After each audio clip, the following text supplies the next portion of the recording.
unforeseen encounter. Atop a ridiculously grand staircase, guarding the gateway between the demonic realm and the human world, a colossal demonic behemoth sits upon an ornately carved throne. The demon, Baron Ultiz, the dungeon's malevolent heart, lauds the tenacity of a descendant of the god of struggle, exuding an aura of supreme confidence. As the chosen one from the vile lineage of darkness, he grimly welcomes Mord to his doom. Rick deduces that Mord has been escorted to the secluded chambers and immediately sprints to Kessner with the revelation, before the pair can backtrack. To pinpoint the precise location of Mord's capture, a fresh adversary materializes in their way. Meanwhile, within the labyrinthine depths of the dungeon, Baron Ultiz confesses his defeat at the hands of a superior Lord-level demon, one who traversed dimensions following the catastrophic merger. Consequently, he's been relegated to safeguarding the core, while the triumphant conqueror preys upon those beyond its confines. Unburdened by human morality, Baron Ultiz, a demon of pure malevolence, casually utters pronouncements such as,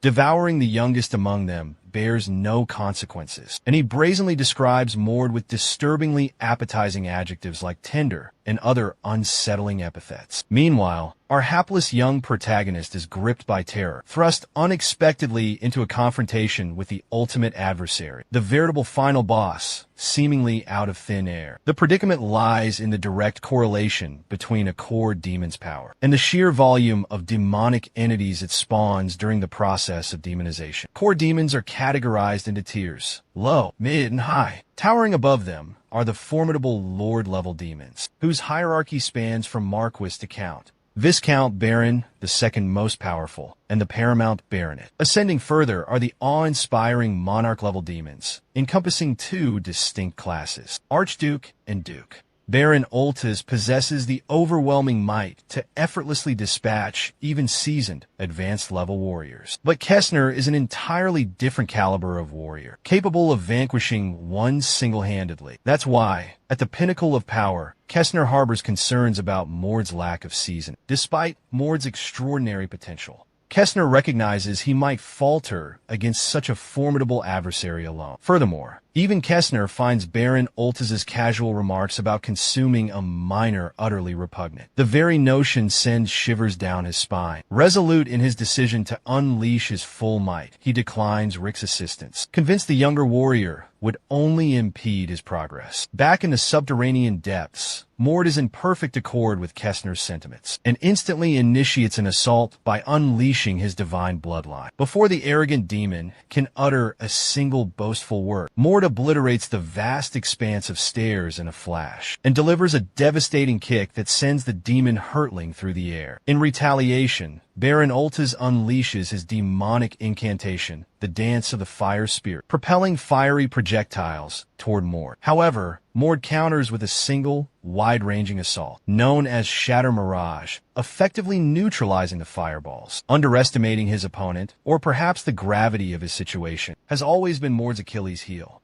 But this time, it's the infernal entity who grossly underestimates his opponent. Recognizing this miscalculation, Mord deftly evades the ensuing onslaught and lands a flawless blow, intended to crush the demon's skull. While the menacing creature is momentarily dazed, Mord seizes the opportunity, unleashing a barrage of crippling finishing strikes from every conceivable angle. However, even these successive full-force assaults prove insufficient. Baron Ultiz rises, now enraged beyond measure, and frankly, who could blame him? To be humiliated by a mere child in a game he has tyrannized for years. Locking gazes, the two adversaries brace themselves for the ultimate confrontation, channeling every fiber of their being into one final, devastating strike. Azure and Crimson energies clash in a spectacular detonation. In a fleeting instant, Baron Ultiz conjures a blade from thin air and lunges at Mord. Mord instinctively perceives the impending attack and swiftly pivots to evade it, before surging forward, harnessing his momentum to drive his gauntlet directly into the demon's face, obliterating it into cinders.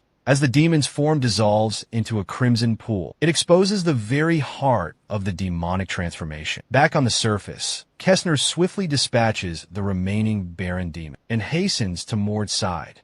after directing Rick to rejoin the rest of the squad. To no one's astonishment, or perhaps only to Kestner's, Mord greets him with a nonchalant air, brandishing a Lord-level weapon as if it were a mere trinket from a carnival game. The spectacle visibly jolts Kestner's middle-aged composure. Having plunged into the depths of the back rooms out of pure apprehension, all Kestner discovers is his young protege, standing triumphant over a daunting adversary, one that was far from trivial. For the first time, Kestner acknowledges Mord by his given name, even bestowing upon him the honorific Sir Mord. In the wake of such a momentous occurrence, Kestner divulges his true motives for keeping Mord in close proximity, recognizing that Mord is merely a 15-year-old youth who possesses an exceptional, almost preternatural talent for combat. Kestner deems that entangling him in a power struggle would be a regrettable squandering of his potential. Instead, Kestner commits to safeguarding and mentoring Mord, leading him through diverse training exercises and perilous quests. His goal is to cultivate Mord's wisdom, enabling him to chart his own destiny. If only Kestner grasped that this seemingly 15-year-old boy harbors the mind of a fully matured man. Within Mord's thoughts, a surge of confidence arises, a bold notion taking root. His aspiration to deliver the world might be attainable in a single year, rather than the initially projected 5.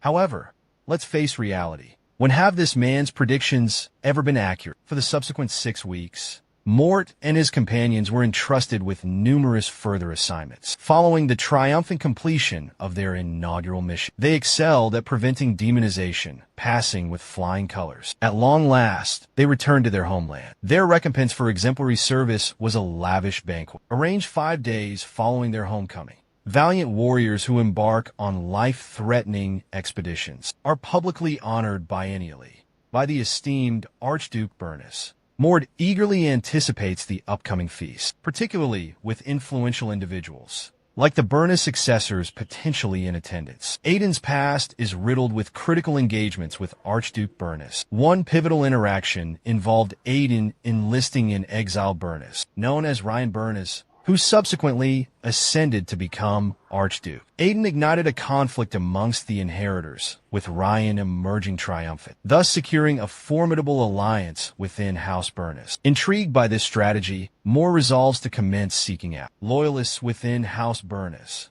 recognizing their destinies are intertwined to collide with Aiden's imminently, and grappling with the unfamiliar formal attire. Mord keenly anticipates encountering some of the 5 successors of the gala. Mord locates Erickson and joins him.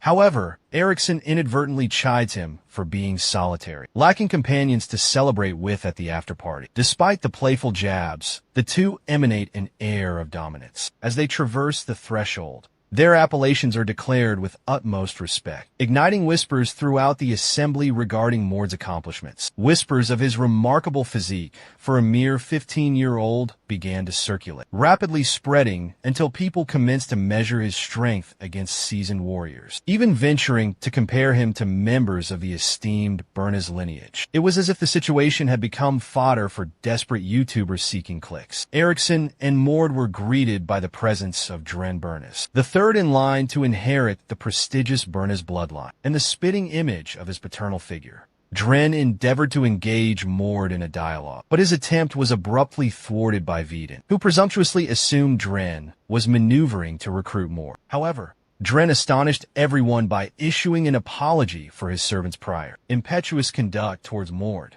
This was despite the fact that he himself had initially dispatched them, despite his superficial effort to salvage his reputation. The onlookers discerned Dren's disingenuous character. Dren proffered a box crafted from solid gold as recompense, leaving Mord with no recourse but to acquiesce and accept the offering. Mord perceived the gesture as a premeditated and calculated political maneuver designed to bolster Dren's STA. Much like a shrewd statesman perceiving Dren's ruse, Vedin intervenes to atone for the Woolise incident. However, their exchange is abruptly halted by Erna, the self-proclaimed matriarch of the Burns lineage. Erna maintains her customary imperious demeanor, disregarding Vedin as inconsequential. Vedin attempts to outmaneuver her by highlighting his forbearance of her conduct, but she swiftly retorts, reminding him of her fractured arm, a courtesy of their beloved elder brother. Vedin asserts that he was lenient and he isn't prevaricated. After all, why wouldn't one incapacitate the hand that once rendered their legs immobile?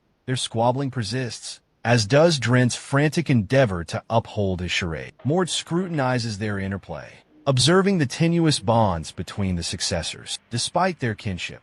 Erna is the offspring of the Archduke's sibling, while Vaden is the offspring of the Archduke. Mord begins to formulate his initial assessments of the three potential successors. He swiftly dismisses both Drina and Vaden, deeming them either excessively immersed in political maneuvering, inherently deceitful, or simply lacking in intellect. However, he momentarily withholds judgment on Erna, detecting a subtle recurring pattern in her conduct. Then, Huron, the fourth contender, makes his entrance. Huron's composed demeanor and enigmatic gaze instantly capture Mord's undivided attention. Mord possesses the knowledge that Huron is one of the two heirs who will endure until the culmination of the narrative. He is renowned as a formidable combatant and a prospective recruit of exceptional merit. Finally, the Archduke himself appears, delivering a majestic oration, before initiating the ceremonial bestowal of accolades upon the warriors. When Mord's moment arrives, he ascends the platform with a sense of profound self-respect, fully cognizant of the extraordinary nature of his accomplishment, vanquishing a barren demon at the mere age of 15. This remarkable feat is entirely unparalleled. His accomplishment garners him an elevation to the intermediate rank, while the onlookers react with a blend of astonishment and incredulity. At the meteoric rise of this youthful combat, the Archduke is utterly persuaded of Mord's prowess. The banquet commences, and the attendees indulge in a feast of opulent delicacies. However, before Mord can fully savor the festivities, Kestner discreetly summons him aside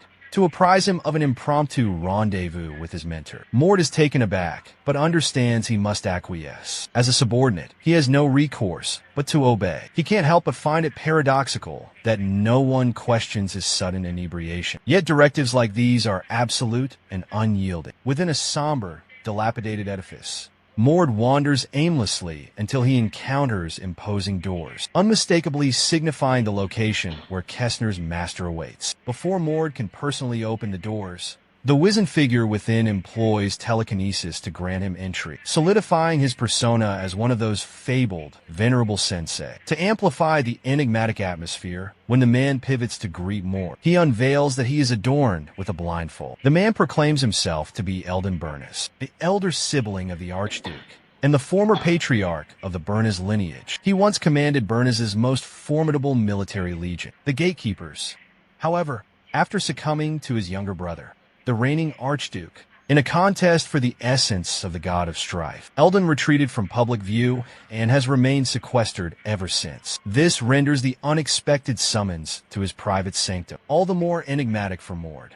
Eldon's initial request is peculiar. He beseeches to make contact with Mord's face. As he complies, Eldon observes that the youthful combatant bears no likeness to his sire. It's ambiguous whether this perception is telekinesis at play, or if Eldon simply possesses sensory organs within his palms. Subsequently, Eldon proposes a trial of skill. Only if Mord triumphs will he divulge the intent of their rendezvous. Mord, perpetually ardent to demonstrate his prowess, concurs without a moment's pause. After all, he's become habituated to facing challenges presented by each new individual he crosses paths with. Mord views the trial as a chance to garner Eldon's favor, a boon initially intended for Ryan in the original narrative. In the source material, Ryan's latent potential, unlocked through Aiden's endeavors, was deemed so extraordinary by Eldon that the master offered his own life for him.